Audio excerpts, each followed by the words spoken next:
You know, the more I look over this script, the more I realize that this is one of the harshest rants I've ever written up. I do not expect to make any friends with what I'm about to say, but I feel the need to post this video anyway because, like most rants I do, it's something I feel very, very strongly about, and I think it's a discussion, especially in light of certain events that have happened recently, that's worth having. So, for what it's worth, hey, enjoy. There's a collection of words and phrases that game critics and journalists have mutually agreed to avoid using whenever possible. Immersive, innovative, ludonarrative I can't even say it with a straight face. And now I'm about to add one more to the list that I see less and less value in as time goes by. It's like a mobile game. And you can go ahead and substitute mobile with any other development platform that gets a load of flack. Unity, Flash, browser-based games, take your pick, because no matter what the target is, I've realized that broad, sweeping statements like this only succeed in devaluing the work of everyone working on those platforms, even the ones making something worthwhile. All it communicates to your audience is that this entire chunk of the industry is worthless, and that comparing this thing to that platform is apparently a huge criticism.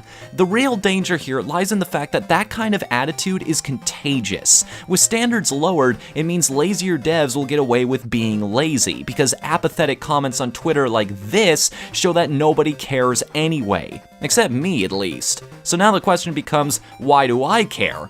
Well, gee, I thought that would be obvious, but evidently there are in fact people that need this explained to them. Do you know the development history of Super Mario Bros.? Shigeru Miyamoto and his team were working with technology that nobody fully understood the capabilities of yet, in an art form that for the most part was still in its infancy, trying to create a type of game that had no groundwork, examples, or frame of reference to use to help them. And under all that pressure, what did they do? They pushed the console to its limits, revitalized the entire industry, and basically invented the platformer as we know it today. See, that's the thing about working in a creative medium. You can express yourself however you like, whatever ideas, concepts, and fundamental principles you like. But the flip side to that kind of freedom is that if people have a general negative response to your work, that is entirely on you. If you get a net negative reaction to your game, there is only one reason: because you didn't have the skill or experience to communicate your ideas properly. This is why I don't like the phrase, "it's like a mobile game," because it's an excuse. And worse, it's an excuse in an industry that doesn't have any excuses. I will admit, the mobile market is not perfect. One look at anything by Cobra Studios will tell you that.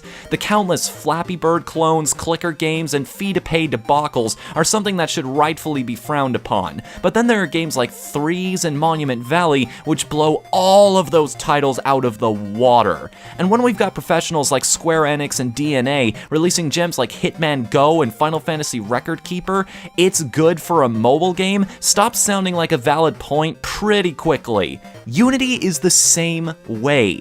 A couple asset flips are never going to change the fact that this is the engine that brought us Kerbal's space program. Everything from Crossy Road to Ori and the Blind Forest has benefited from the program's open nature. And don't even get me started on Flash. If the many works of Edmund McMillen weren't enough for you, maybe you've heard of games like Alien Hominid, Burrito Bison, Bloons Tower Defense, Epic Battle Fantasy, Papers, Please. The list is profound. The format you work in is never the problem, and time and again, we've seen this point be proven by the community. Because no matter if you're on Greenlight, the Xbox Live Indie Arcade, or even distributing through your own indie website, everyone knows there's only one proper place for crap. Oh, what's that? Development is hard when you're only a single person. Yeah, tell that to the guy who made Meridian New World. How about Toho, Love, Dust and Elysian Tale, or I Made a Game with Zombies in It? Need I remind you, Unturned is being developed by a 16-year-old, and he pumps out updates at a pace that would embarrass most professional studios. Yet despite these examples, you think you can get away with a zombie survival game that barely functions, brings nothing new to the table in an already overcrowded genre, has terrible lighting, moronic AI, and pathetically amateur 3D models just because you're a one-man show? It's not on. The reason I care so much about this is that as an artist, I take great pride in the fact that everything I've done has garnered such a positive response from people, and I work my ass off to keep that quality level constantly moving upwards, because no matter how hard I work on something, I can always improve. I can always dig back into the numbers, rewrite my scripts, and find better footage and photos to use. I can run my ideas past colleagues and peers, and even then, I'm probably still not going to live up to some people's expectations. But I'm okay with that, because without that dissenting opinion, how am I ever going to get better? The answer is I won't.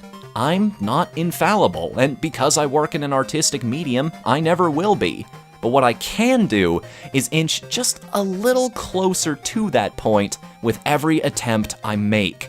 That's just how it is. And if you can't accept that, well, maybe you shouldn't be making video games.